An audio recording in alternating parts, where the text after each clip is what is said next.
పాండవుల యొక్క పిల్లలు. ద్రౌపది ద్వారా వచ్చినటువంటి వాళ్ళు ఉప పాండవులు. వీళ్ళందరూ కూడా ఎవరట? వీళ్ళంతా సర్వే మహారథాహ. వీళ్ళందరూ కూడా మహారథులు.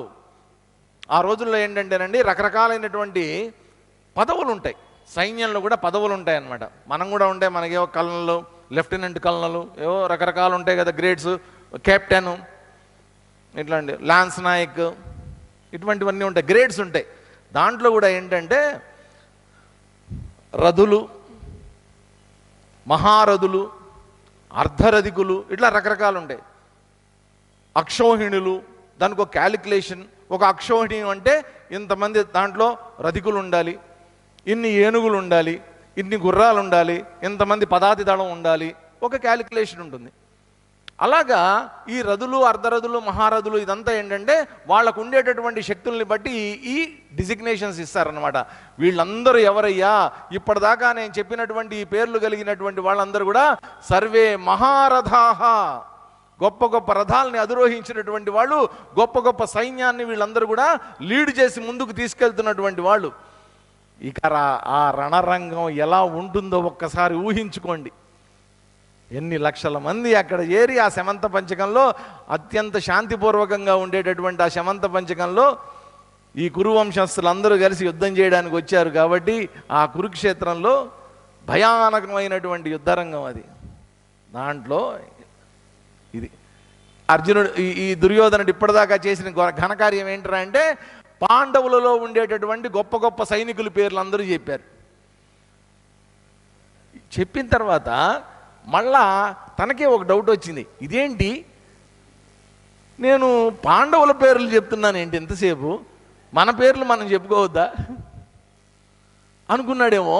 వెంటనే ఏం చేశాడంటే అస్మాకం తు విశిష్టాయే తాన్ని బోధద్విజోత్తమా నాయక మమ సైన్యస్య సంజ్ఞార్థం తాన్ బ్రవీమితే. అస్మాకం తు విశిష్టాయే తాన్ నిబోధద్విజోత్తమా నాయక మమ సైన్యస్య సంజ్ఞార్థం తాన్ బ్రవీమితే. ఇంతకుముందు ఆచార్యాన్ని సంబోధించాడు ద్రోణాచార్యులు వారిని, ఇప్పుడు ఏమని సంబోధిస్తున్నాడు? ద్విజోత్తమ, ద్విజులలో ఉత్తమ. ద్విజులంటే ఎవరు?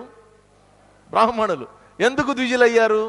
యూట్యూబ్ వచ్చిన తర్వాత అందరికీ తెలిసిపోయింది ఎందుకు ద్విజులయ్యారు వీళ్ళు. బ్రాహ్మణులను ద్విజులని ఎందుకు అంటారు? జా అంటే పుట్టడం. ద్విజులు అంటే ఏంటంటే 2 సార్లు పుట్టినటువంటి వాళ్ళు. 2 సార్లు పుట్టడం ఏంటండి? ఒకసారే కదా పుట్టేది ఎవడన్నా. అంటే బ్రాహ్మణుల్లో ఏంటంటే మొదటిగా పుట్టడం అంటే తల్లి గర్భం నుంచి బయటికి రావడం, మొదటిగా జన్మ తీసుకోవడం. రెండవ పుట్టుక ఏంటంటే ఉపనయనం, చౌలోపనయన సంస్కారము అంటారు. ఆ ఉపనయన సంస్కారం అనేటువంటిది బ్రాహ్మణ వంశంలో వాళ్ళకి నిజమైనటువంటి జన్మ అప్పుడు వస్తుంది. ఎందుకనంటే నిజంగా అండి ఆ మంత్రాలు ఉంటాయి, ఉపనయన మంత్రాలు ఎప్పుడన్నా చూడండి, దాంట్లో అనేక రకాలైనటువంటి పాపహరణాలన్నీ ఉంటాయి అన్నమాట. అంటే ఇప్పుడు దాకా తల్లి యొక్క స్తన్యపానం చేయడం అదొక రకమైనటువంటి పాపం కింద లెక్క అది. దాని తర్వాత ఆ మలమూత్రాల్లో చేతులు, చిన్నపిల్లలు అంతే కదండి పోస్తారు, దాంట్లోనే చెయ్యి పెట్టి ఇట్లా అంటూ ఉంటారు, అదొక పాపం. ఎక్కడ పడితే అక్కడ మలమూత్రాలు విసర్జించడం అదొక పాపం. ఇటువంటివన్నీ పాపాలన్నీ కూడా క్షయమైపోయి ఇక నుంచి ఉపనయనం చేసుకొని గాయత్రి మంత్రాన్ని తండ్రి దగ్గర నుంచి పొంది ఇక నేను ఒక బ్రహ్మచర్య దీక్షలోకి వెళ్ళి గురువుగారి ఆశ్రమానికి వెళ్ళి అక్కడ గురుకులంలో ఉండి విద్యాభ్యాసం చేయడానికి ఒక అర్హత లాంటిదన్నమాట. వాస్తవంగా ఏంటంటేనండి ఆ రోజు జరిగేటటువంటిది ఏంటంటే, ఎంతమంది చూశారు ఉపనయన చౌలో సంస్కారం? ఎంతమంది చూసుంటారు కదా. ఎప్పుడన్నా వెళ్తే భిక్షాటన ఉంటుంది, భిక్షాటన చేయిస్తారన్నమాట. యాక్చువల్గా ఏంటంటే ఆ రోజు నుంచి బ్రాహ్మణుడికి భిక్షాటన యొక్క అర్హత వస్తుందన్నమాట. బ్రాహ్మణుడు జీవించాల్సిన విధానం ఏంటంటే భిక్షాటనం చేయాలి. ఇంటింటికి వెళ్ళి భవతి భిక్షాం దేహి, భవతి భిక్షాం దేహి, భవతి భిక్షాం దేహి అని 3 సార్లు అడిగిస్తారు. ఆ రోజే వాడిలో ఉన్నటువంటి అహంకారాన్ని బయటికి తీసేస్తారు. అక్కడ ఉన్నటువంటి పెద్దవాళ్ళందరి దగ్గరికి వెళ్ళి భవతి భిక్షాం దేహి అని చెప్పి అడిగి వాళ్ళ చేత బియ్యం వేయించుకుంటారు. వాళ్ళు ఇచ్చేటటువంటి చిన్న చిన్న కానుకలు తీసుకుంటారు. ఆ రోజున చిన్న చిన్న వటువులు వాళ్ళందరూ పిల్లలందరూ కలిసి. కాబట్టి ఏదో ఆ రోజు నుంచి ఏదో పండితుడైపోయాడని అనుకోకండి, భిక్షాటనకి అర్హత లభిస్తుంది ఆ రోజున. పాపం భిక్షాటన చేస్తూ గురువు గారికి కూడా వచ్చిన భిక్షాటనలో ఆయన వాటా ఇచ్చి ఆయన దగ్గర భోజనం చేసి విద్యను అభ్యసించాలి. ఆ రోజు నుంచి అర్హత లభిస్తుందన్నమాట. అటువంటి ఏదైతే ఉందో, ఆ సంస్కారం ఏదైతే ఉందో అది నిజంగా చెప్పాలంటే ఇంకొక జన్మ లాంటిది. అది తల్లి దగ్గర, తండ్రి దగ్గర ఆ గాయత్రి మంత్రోపదేశం పొందడం అనేటువంటిది బ్రాహ్మణుడికి 2వ జన్మ లాంటిది. అందుకోసం అని చెప్పి ద్విజులు అని అన్నారు. ద్విజోత్తమ, దీంట్లో కూడా మళ్ళీ ఒక శ్వాస ఏంటి, ఏమన్నా మేమంతా క్షత్రియులమయ్యా, నువ్వు బాపనోడివి, నీకేం తెలుసు, నువ్వు యుద్ధం నేర్పించేటటువంటి వాడివే, యుద్ధం చేసేది మేము. దుర్యోధనుడి యొక్క అహంకారం అది. ద్విజోత్తమ అంటమేమో ద్విజోత్తమ అని అన్నాడు, కానీ దాంట్లో అసలైనటువంటి అర్థం ఏంటి, నువ్వు యుద్ధం నేర్పించడం వరకే, యుద్ధ విద్య నేర్పించడం వరకే నీ బాధ్యత, యుద్ధం చేసేది మాత్రం మేం. మంచిదే. ద్విజోత్తమ అస్మాకంతు ఏతు విశిష్టాః తాన్ నిబోధ. అస్మాకంతు మన సైన్యంలో ఉన్నటువంటి గొప్ప గొప్ప వాళ్ళు ఎవరైతే ఉన్నారో, విశిష్టాః ఎవరైతే ఉన్నారో వాళ్ళని గురించి కూడా నీకు చెప్తా. ఎందుకని, సంజ్ఞార్థం తాన్ బ్రవీమితి, నువ్వు గుర్తుపెట్టుకోవడం కోసం. ఎంతటి అజ్ఞానంలో ఉన్నాడు చూడండి దుర్యోధనుడు. నిజంగా చెప్పండి, పాండవ సైన్యంలో ఎవరెవరు ఉన్నారో, కౌరవ సైన్యంలో ఎవరెవరు ఉన్నారో తెలియదా ఈయనకి? దుర్యోధనుడు తోటి చెప్పించుకోవలసినటువంటి అవసరం ఉన్నటువంటి వాడా ద్రోణాచార్యుడు? ఎంత అజ్ఞానం! ఎలాంటి శిష్యుడంటే ఈయన ద్రోణాచార్యుడికి ఒకరోజు స్కూల్లో ఒక టీచర్ గారు, ఒక మాస్టర్ పిల్లలకి ఏదన్నా ఒక మంచి విషయం చెప్పాలి, ఒక సామాజిక రుగ్మత గురించి వీళ్ళకి ఏదన్నా చెప్పాలి అని అనుకున్నాడు. ఏం చేశాడంటే ఒక 2 బాటిల్స్ పట్టుకొచ్చాడు, గాజు సీసాలు పట్టుకొని వచ్చి ఒక సీసాలో ఏం చేశాడంటే ఒక 2 బొద్దింకలను వేసాడు. 2 బొద్దింకలు. ఇంకో సీసాలో కూడా 2 బొద్దింకలను వేసాడు. వేసిన తర్వాత ఒక సిగరెట్ వెలిగించాడు. వెలిగించి పీల్చి ఒక సీసా నిండా పొగ ఊదాడు. అట్లా పొగ ఊదాడు. ఒక సీసాను అట్లాగే పెట్టాడు. ఒక సీసా నిండా సిగరెట్ పొగ ఎక్కించాడు బాగా. ఎక్కించిన తర్వాత ఒక 10 నిమిషాలు అయింది. అయిన తర్వాత ఆ పిల్లలందరూ ఏం చెప్తాడా ఈయన అని చూస్తున్నారు. పాపం చూస్తుంటే, అరే రాజు ఇట్రా అన్నాడు. వచ్చాడు వాడు, చిన్న పిల్లడు ఎంతున్నాడు. చూసావా ఎక్స్పెరిమెంట్ అన్నాడు. చూశాను సార్ అన్నాడు. ఏం చూసావు చెప్పు అన్నాడు. సార్, దేంట్లో అయితే సిగరెట్ పొగ మీరు ఎక్కించారో దాంట్లో ఉన్నటువంటి బొద్దింకలు 2 చచ్చిపోయాయి సార్ అన్నాడు. అమ్మ, అర్థమైపోయింది వీడికి అనుకున్నాడు. దీన్ని బట్టి నీకేం అర్థమైంది చెప్పు అన్నాడు. సార్, మనం కూడా సిగరెట్ తాగితే సార్ లోపల ఏమన్నా ఉంటే చచ్చిపోతాయి సార్.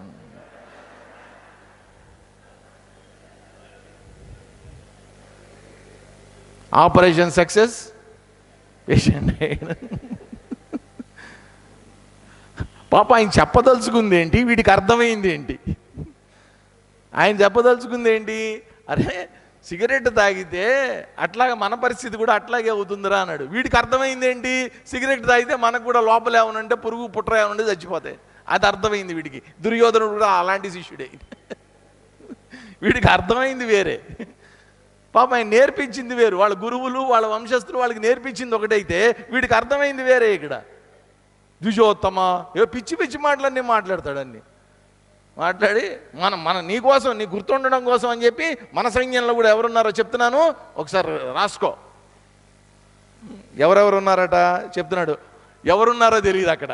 నిజంగా చెప్పాలంటే దుర్యోధనుడికి ఆ పేర్లు గుర్తురాలా. ఏం చేశాడు, ముఖ్యమైన వాళ్ళ పేర్లన్నీ చెప్పేశాడు. భవాన్ భీష్మశ్చ కర్ణశ్చ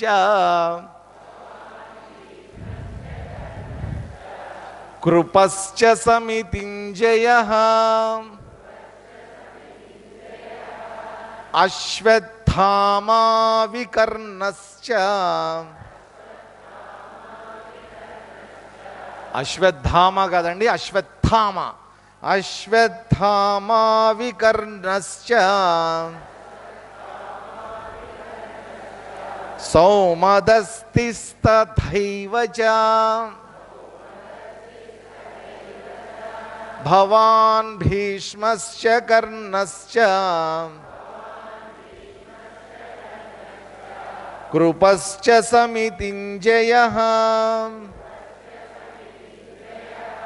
అశ్వత్థామా వికర్ణశ్చ సౌమదత్తిస్తథైవ చ. ఎవరున్నారయ్యా మన సైన్యంలో గొప్పవాళ్ళు? భవాన్, ముందు మీరున్నారు సార్, అయ్యా మీరున్నారు. మీ తర్వాత ఎవరు? భీష్మ, భీష్మ పితామహుడు ఉన్నారు. కర్ణ, నా మిత్రుడైనటువంటి కర్ణ. ఎవరైనా సమితింజయ, సమితి అంటే అక్కడ ఆ సైన్యం అన్నమాట. ఆ సైన్య సమూహాల్ని చీల్చి చెండాడగలిగినటువంటి శక్తి కలిగినటువంటి వాడు కర్ణుడు. సహజ కవచ కుండలాలతో పుట్టినటువంటి వాడు. శిబి చక్రవర్తి ఎంత త్యాగధనుడో ఈయన కూడా అంతే. సహజ కవచ కుండలాల్ని దానం చేసినటువంటి వాడు ఇంద్రుడు మాయారూపంలో వస్తే. అంత త్యాగగుణం కలిగినటువంటి వాడు కర్ణ. ఆవిడ తెలుసు మనకు, ఆ కథ అంతా తెలుసు కదండి. దానవీర సూరకర్ణ సినిమా చూసే ఉండుంటారు, ఇక నేను ఎక్కువ చెప్పను దాని గురించి. దాంతోపాటు కృపుడు, అశ్వత్థామ, వికర్ణ, తథా ఏవ సౌమదత్తి, సోమదత్తుడి యొక్క కుమారుడు సౌమదత్తి. వీళ్ళందరూ ఉన్నారయ్యా అన్నాడు. ఇంతకు మించి పేర్లు గుర్తురాలా. ఎందుకనంటే మొత్తం కౌరవ సైన్యం అంతా కలిపితే చూడండి, వాళ్ళ తమ్ముళ్ళ పేర్లు కూడా ఎవరికి చెప్పలా. సొంత తమ్ముళ్ళు 100 మంది ఉన్నారు అక్కడ. వాళ్ళందరూ ఎవడి పేరు రాలా, గుర్తురాలా. ఎందుకనంటే వాళ్ళెవరూ కూడా ఇంతకుముందు పాండవ సైన్యంలో మొత్తం 15 పేర్లు చెప్పాడే, వాళ్లతో సమానమైనటువంటి వాళ్ళు ఎవరూ లేరు వీళ్ళ సైన్యంలో. భవాన్ భీష్మశ్చ కర్ణశ్చ, చాలు వీళ్ళు చాలు మనకి.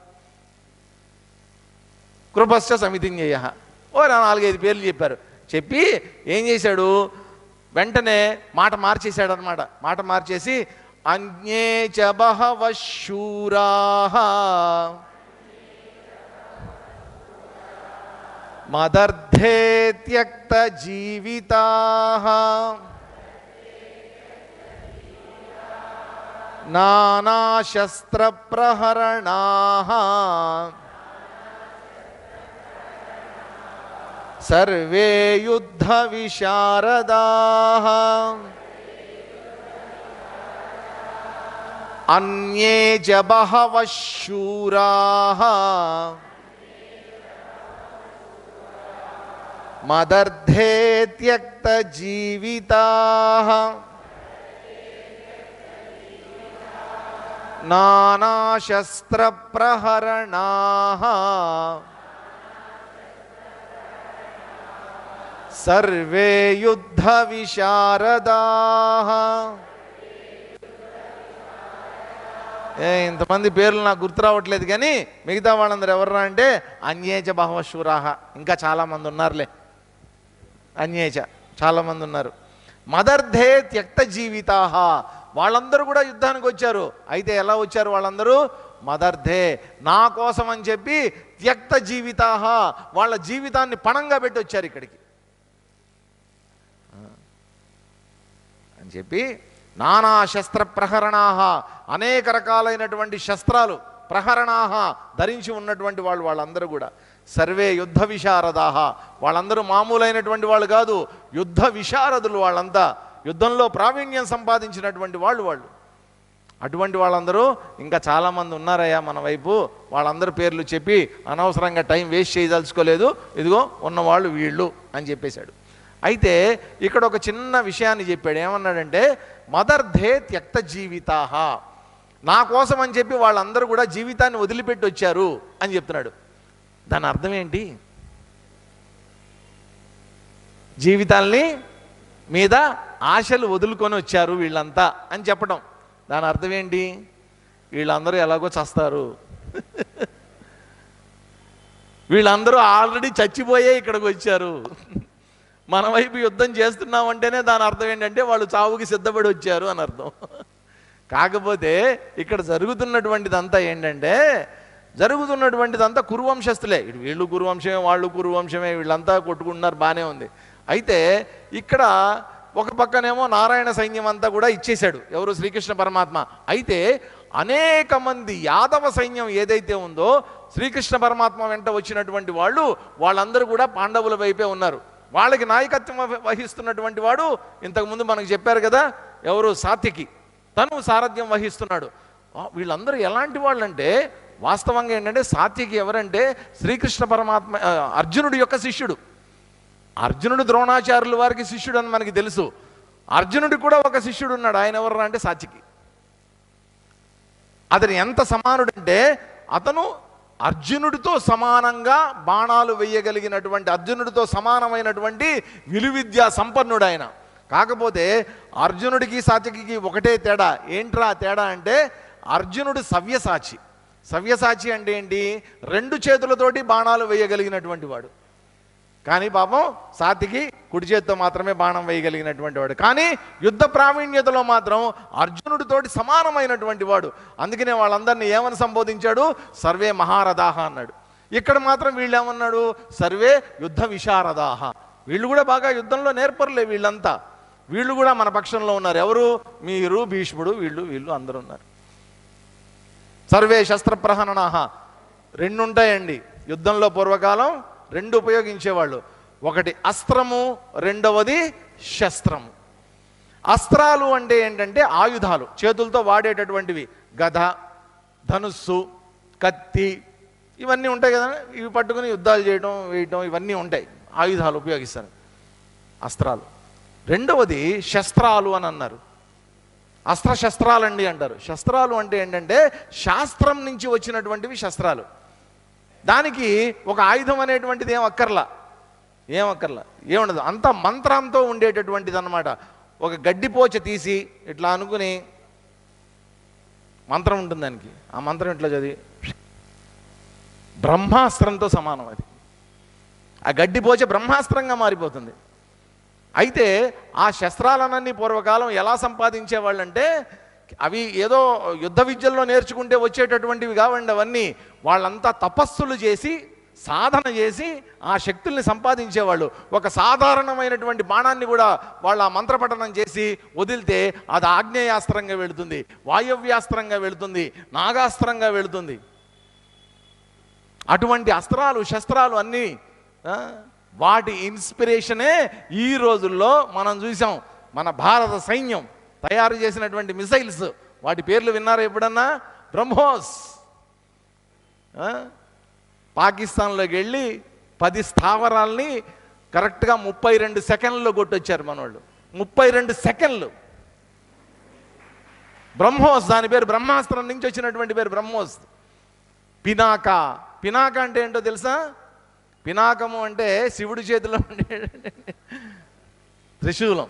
పినాకము అంటారు దాన్ని. పినాక హస్తాయ సనాతనాయ, దాంతో సమానం. త్రిశూల్ అనేటువంటి ఇంకొకటి ఉంది. పినాక, నాగ్. ఆ పేర్లన్నీ చూడండి ఎక్కడి నుంచి తీసుకున్నారు. ఆ మిసైల్స్ అన్నిటి పేర్లు ఎక్కడి నుంచి తీసుకున్నారు?